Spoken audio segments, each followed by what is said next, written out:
Assalamu alaikum wa rahmatullah. Të nderuar miq, dëshiroj të ndalem tek një ngjarje shumë trishtuese e cila ka ndodhur në vitin 2004. Është shumë e lehtë në YouTube të gjithë mund t'i kthemi kësaj ngjarje e cila e ka trondit mbar botën. Fjala është për tërmetin tsunamin në Indonezi. Por unë të kjo ngjarje e dhimbshme dhash Zoti asnjëherë në asnjë pjesë të botës mos të përsëriten tërmete dhe tsunami të tilla. Kjo ngjarje kaq e llahtarshme dhe e frikshme me pasoja të jashtëzakonshme, do t'i lexoj disa statistika. Unë dëshiroj të ndalem tek një karakteristik dhe një specifik që e ka bërë të veçantë këtë tsunami kaq të tmerrshëm e shkatrues. Fillimisht më lejoni t'ju rikujtoj, nga se kanë kalu shumë vite, disa statistika shumë të rëndësishme sa shkatrues dhe i dëmshëm ka qenë ky tërmet në Indonezi. Shkencëtarët dhe ata të cilët merren me gjitha analizat e spektrave të ndryshme në lidhje me këtë ngjarje kaq të llahtarshme kanë ardhur në përfundim se aq kanë qenë dridhjet e fuqishme të tokës, llogaritet sikur tokën ta kishin bombarduar mbi 1 milion bomba atomike. Diku 125.000 deri në 200.000 njerëz kanë humbur jetën.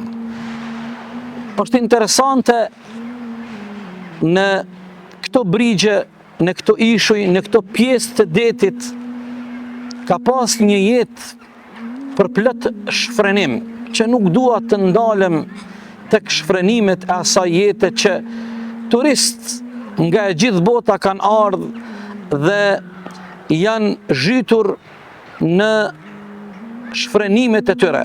Ajo çfarë nuk dua ta tejkaloj asnjëherë është se diku 800 fëmijë kanë qenë që janë abuzu seksualisht në këto resorte të këtyre brigjeve, ishujve në këtë pjesë të Bregdetit nga turistë të huaj. Prandaj edhe jo rastësisht ka ardhur ky reagim i fuqishëm nga qielli për marritës dhe për pislëqet që kanë ndodhur. Asnjëherë nuk po e themi këtë në shej gëzimi apo hakmarrje, por vetëm po konstatojmë.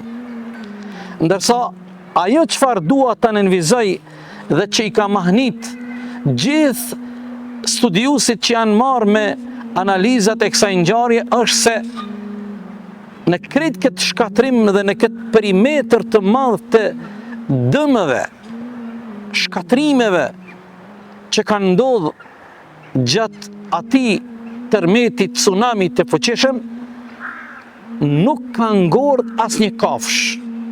Kjo është interesante. Kjo e ka intrigu një pjesë të madhe të botës. A thua ku mbeten gjithë ato kafsh, nga se ka pjesë shumë të gjelbruara në atë pjesë. Dhe kanë ardhur në përfundim mas shumë studimeve se disa ditë para se të ndodhë ky tërmet tsunami shkatrues, kafsht nëpërmjet instinktit të tyre të frymzuar nga Allahu fuqiplot e kanë kuptuar dhe e kanë ndje çfarë do të ndodhë dhe prandaj kanë ikë në zona më të largëta, nga se kafshët nuk kanë asnjë mëkat. Kafshët nuk bëjnë shkatrime e të këqija në tokë sikur bëjnë njerëzit. Prandaj ne nuk guxojmë asnjëherë të hutohemi e të vetë mashtrohemi e të harrojmë fuqinë e madhërinë e krijuesit fuqiplot. Prandaj Allahu fuqiplot e përfundon ajetin e dytë të kapitulit An'am, thumma antum tamtarun, e pastaj ju apo vazhdoni prap të keni dyshime në fuqinë dhe madhërinë e të madhit Allah, në fuqinë e Zotit fuqiplot, I cili kontrollon mbikëqyr çdo gjë në gjithësinë dhe kosmosin ton.